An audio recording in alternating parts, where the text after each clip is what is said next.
E-A-G-L-E-S. Eagles.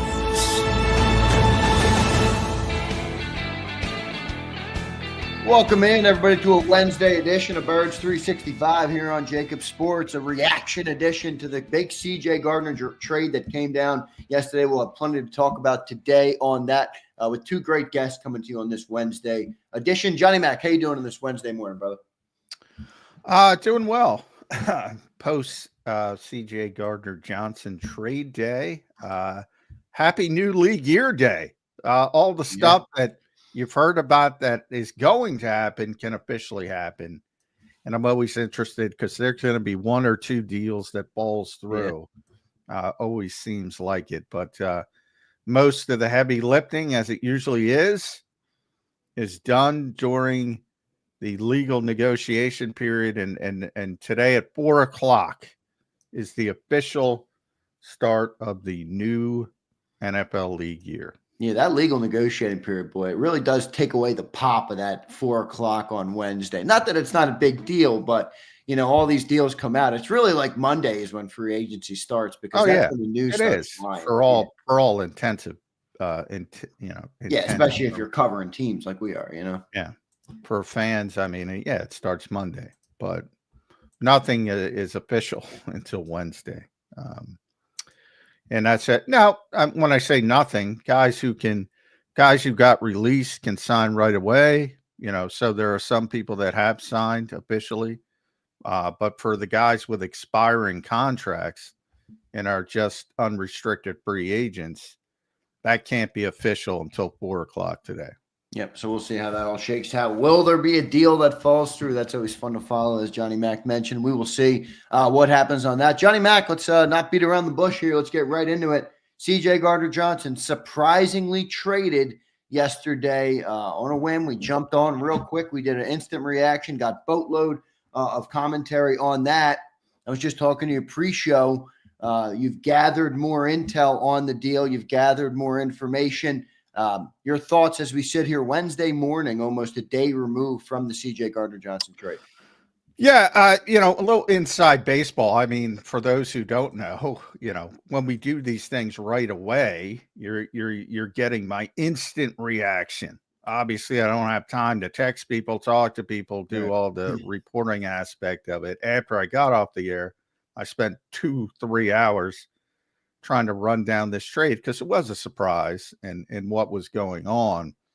So, part of it, part of it has to do with some of the other issues, the personality, whatever you want to describe it as, if there were no issues with CJ Gardner Johnson from that perspective, he'd be here. I'm sorry. He'd be here. Now, from the business side of football, this is about business more than actual football on the field. It's about saving cash, not cap. It's about saving cash, and they'll save about $8.5 million. And that's got more to do, which I always say, it's not fans' fault, but I mean, you get all these things. Grade the move. You see all over the place. Grade the move. Everything's in a vacuum. Like, that's not how it works. Oh, this is a C, this is a B, this is that. Everything affects everything else. And with the Eagles, they generally have a larger ranging philosophy than most teams, which will be 2-3 years out. And there's some GMs who are about the moment because they have to be about the moment. I talk about them all the time. They're essentially GMing for their jobs. It's not Howie Roseman, obviously. So he's thinking about paying Cam Jurgens and Jalen Carter, and even down the road further, Quinyon Mitchell and Cooper DeJean, who only got 2 more years and they're up. And they're already paying the quarterback and the running back and 2 receivers and 3 offensive linemen that will quickly become 4 offensive linemen and now an off-ball linebacker, et cetera, et cetera, et cetera. So you can't pay everybody. That part is completely true, and that's been the Eagles' philosophy and how he has intimated it numerous times, by the way. Whether it's talking about young players are going to have to play again, whether he's talking about maintenance off season. He's not lying to you when it comes to that kind of stuff. It's got to be a little bit of a reset because of how much cash they have spent over the past few years, getting all these superstars under long-term contracts. That part of it is true. However, you know, there was a report from James Palmer that the Eagles were interested in Justin Reed, who eventually signed. Who did he sign with? New Orleans? Yep, New Orleans. Yeah, they had a lot of interest in Justin Reed in the past. So, I can believe it. They've always liked the player. But that's an indication that, well, they wanted a safety. And if they got Justin Reed, CJ wasn't going to be here. Right. And they were probably going to have to spend some cash to do it, right? Yeah. He got 3 years, 30 billion, somewhere around that. And, you know, the guarantees were about 22. So technically they would have gotten more expensive at safety if they would have pulled off that flip. So it wasn't just about the cash. It was about the player as well. It always involves one more thing. They need cash. They're looking for cash. They're looking to gain cash. That's why Dallas Goedert might not be here next year as well. That's why some of the players left in free agency, because the projections obviously were too high. So that part, two things can be true at once. But as I said, if there were no other issues with CJ Gardner Johnson, he's probably back. They probably would have looked for it in other places. That's my and really what confirmed that to me was the Reed stuff. Because obviously, and you know, I think if Vic puts his foot down and says, "Well, look, you know, we're too good," I think he's here. You know, a lot of things. I think he's here. So part of it is no doubt about it that the Eagles do want to save cash over cap. It's not about the cap number. And I get it. Fans are so hyper focused on the cap number. For the Eagles, it's about cash. But again, if Vic Fangio felt he was a necessity, he'd probably still be here. The fact that they're looking for Justin Reed indicates that, you know, because they want Cindy Brown to compete for that job, which is legitimate, but obviously they want some legitimate competition. And this is the phase of free agency. You know, I saw Justin Simmons, which we never stopped talking about last year. Yep. Was on Pat Leonard, my buddy Pat Leonard's show, and he said, "Hey, I'd like to come to the Eagles and Vic Fangio." People would lose their minds if they got Justin Simmons, big name, you know, latter stage of his career. You can get him for 1 year. That fits what the Eagles want more than anything else. But I do think there's competition to bring in.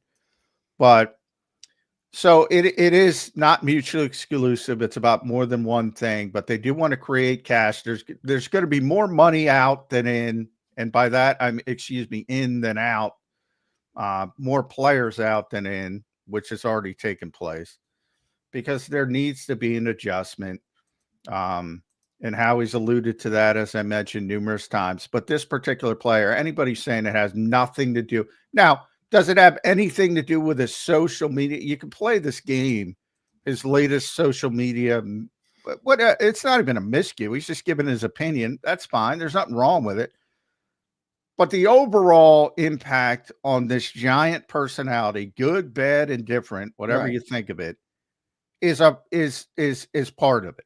I'm sorry. It is. It's a collection of the player. All right, John, let's run down a little bit of what you just said, because I think you just laid out a lot of information for people. It's about cash savings, but there's also clearly some player evaluation involved in this, because they were involved on a player like Justin Reed. So, John, what it sounds to me like is, well, here, real quick, one question though.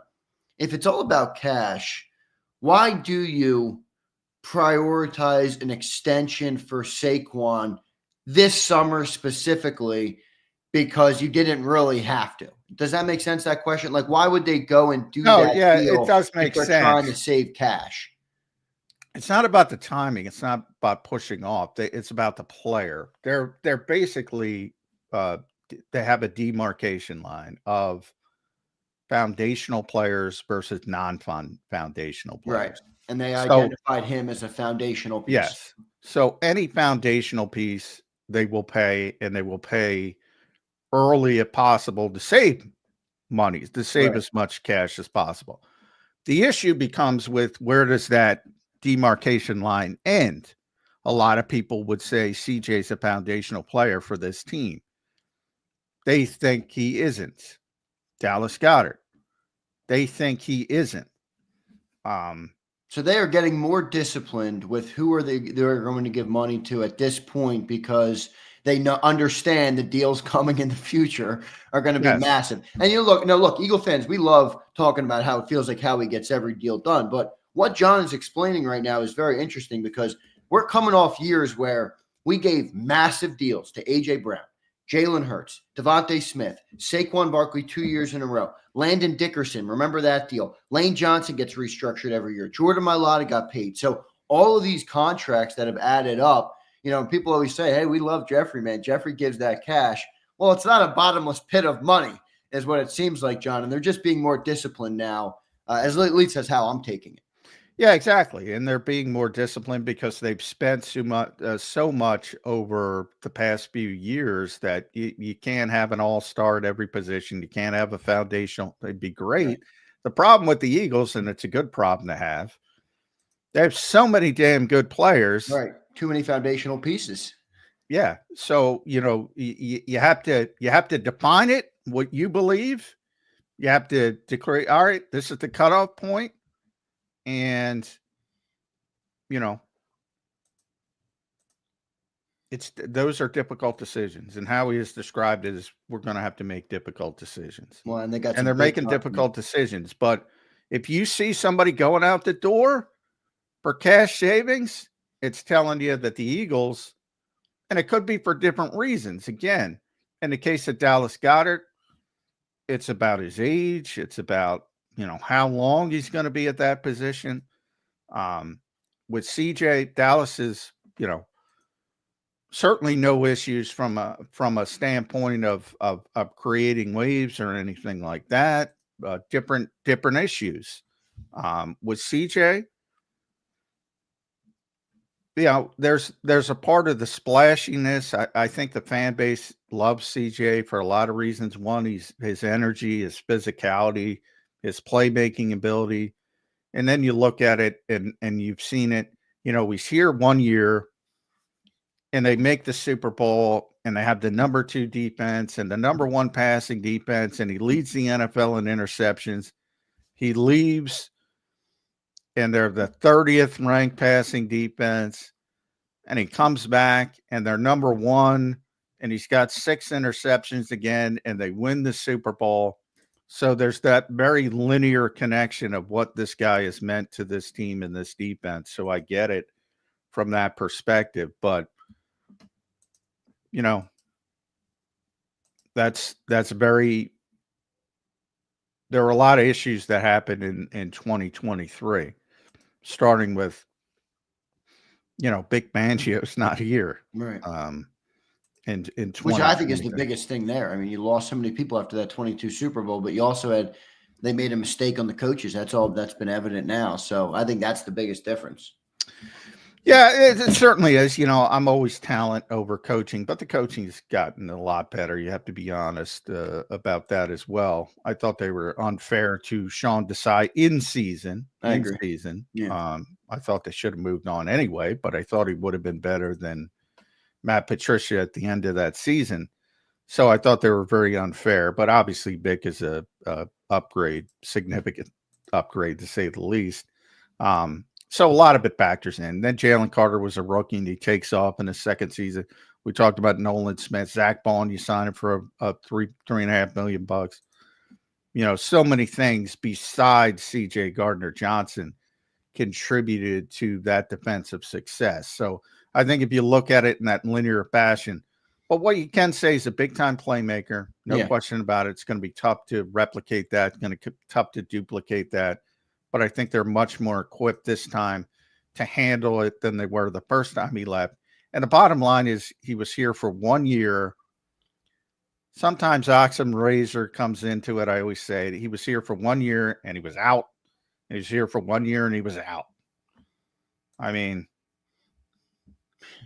you can handle him in spurts, but exactly too long. I mean, exactly. Too long and he's gone. All right, John, a couple of questions here before we got Mike Gill coming up in a little bit on Birds 365. And then later on in the show, we'll have Brandon Lee Goutman from Bleeding Green Nation. So we'll get everybody's reaction, everybody's breakdown of these deals.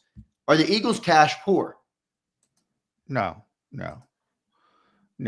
They've spent more cash than any team in the NFL over the past decade. Which is insane. I saw you tweet that out. That is a remarkable stat.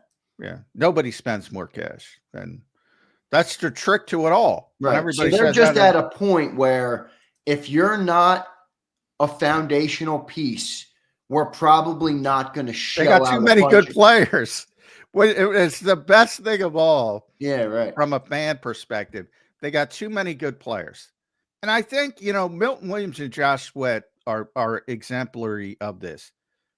They're really good, but I think most people know and understand they're not great. They're not great players. Right. Like Lane Johnson's great. Saquon Barkley's great. Landon Dickerson's great. Jordan Mailata is great. Jalen Carter is great. Zach Bond was great. Projects it. Those were great players and are great players. Are they great players? They're just really good players. Right. They're really good. And that shows you how good this team is, because you're past your foundational pieces, and the guys you're losing are still really good players. But obviously Eagles can't keep everybody around. John, interesting where this team is. So from a football perspective, John, how do you see this team that has obviously aspirations to go back and be another Super Bowl contender next season on the football field? What does this team need? Because Goddard might be gone next. Is this a case of young players better play good? They better hit on their draft picks this year. Is that what we're looking at? Or how do you see this from a football perspective in terms of prevailing when you have to make some tough decisions like this? Well, it's not only the draft this year. You need to hit on the draft. You need to restock the defensive front. You might need a safety now, certainly, to compete with Sidney Brown. Might be Justin Simmons, might be a rookie. But it's about far more than the draft. I mean, if you think about just the players who are right now, and there's plenty of work to be done. The new league year doesn't even start till 4:00. And this is the time where you can get good deals on players and find the Chris Longs of the world and the Garrett Blunts and the Patrick and the Zach Bonds of the world. 1 year, $3.5 million. I don't expect to get a first team all pro for that, but you get the point. So if you think about, they traded Kenny Pickett, Tanner McKee, you're up as the backup quarterback, or Dorian Thompson-Robinson. Kenny Gainwell off to Pittsburgh. Will Shipley, you're up as the backup running back. Obviously, Saquon's going to handle the majority of the load. Brandon Graham probably going to retire. You lose Josh Sweat. Jalen Hunt, you're up. Milton Williams gets the biggest contract in New England Patriots history. Moro Jomo, you're up. Right. Orrin Burks gets 2 years from Cincinnati. Jeremiah Trotter Jr., you're up. CJ Gardner Johnson gets traded. Sidney Brown, go compete. You're up. Right. Darius Slay's leaving. Isaiah Rodgers left. Kaylee Ringo, you're on. Those are guys that are already here. Right. Plus the draft picks. But how we saying younger, what'd he say? Younger players got to play. There you have it. Right. Sidney Brown, Kaylee Ringo, Jeremiah Trotter Jr., Moro Jomo, Jalen Hunt, Will Shipley, Tanner McKee, all have more important roles. Now, there's a lot of backups there, but, you saw what happened with Nakobe Dean. Oren Burke steps in and plays phenomenal through the postseason. That happens again, it's got to be Trot. Right. Even if Justin Simmons comes here, you got an injury, it's got to be Sidney. Kalen Ringo, they want him to win that job. Moro Jomo, they want him to win that job. Jalix Hunt, he's got to be a big part of the rotation. Will Shipley, Kenny Gainwell was a beloved player in that locker room. Nick Sirianni, Jalen Hurts, Will Shipley. Somebody's got to take some of the workload of Saquon Barkley. And you never want to see the backup quarterback play. But if he has to play, you got to have a clean operation. Right. I said it yesterday. Kenny Pickett ran a clean operation when he was out there. Are all those guys going to hit? Probably not. But you need a good selection of them to hit and play well. Yep, and you got to have your foundational pieces got to continue to play well and help those guys when they are on the field. Interesting spot where the Eagles are in right now. We'll see what ends up happening. John, one last question before we get to Gil. Is it confirmed that Gainwell is gone? I saw Jordan Schultz put out that he signed, but I didn't see any of the big NFL reporters, and I like Jordan Schultz. George's getting a lot of hits, but Schultz put out the thing on Slay, and that's not confirmed yet. So I'm not trying to pick on him, but I am weary until I see – well, he said finalizing. I would not count on Kenny being back. So if it's not the Steelers, it's going to be somebody else. Right. But I believe he termed it as finalizing a deal. I do expect him to be with the Steelers. The Slay thing is about June 1st. He hasn't been released yet because it's just an NFL rule. It's an arcane rule. If you're a post June 1st designation, same thing with Bradbury, hasn't been released technically. You cannot do that until March 12th at 4:00. So it's just bookkeeping from the NFL's perspective. You get if you're just going to release a guy right now, flat out, you don't want the post jump. You can do it. You can do it before. But if you're doing the post June 1st designation, which the Eagles need to do, right, because of the cap. Yeah, they and those are the two moves they're going to make. You can only do two of them post June 1st. Those are the two. That can't happen until 4:00 today. Get ready, young bucks! It's your time in Philly. Oh, baby, we'll see how it all shakes out. Great breakdown there from Johnny Mac. Brought a lot of clarity to the CJ Gardner Johnson trade. At least he did for me. I'm sure he did for you as well. I want to thank and welcome everybody for being here on this Wednesday edition of Birds 365. Hit that like button, everybody. We appreciate all you guys being here. Let me tell you guys real quick about the great people at BetUS, and then we'll have Mike Gill joining us here on Birds 365. Go and check them out right now. You can see the promo code I put on your screen. It's betus.com.pa, and the promo code is YouTube150. It gives you a 150% sign-up bonus on your very first deposit. You get 125% on your second and third deposit, all up to $2,000. So deposit less and bet with more at BetUS. Go to betus.com.pa. And a big thanks to them for sponsoring the 2-hour show today. Let's go to our main man, Mike Gill, joining us now on Birds 365. Mike, welcome to the show, man. How you doing on this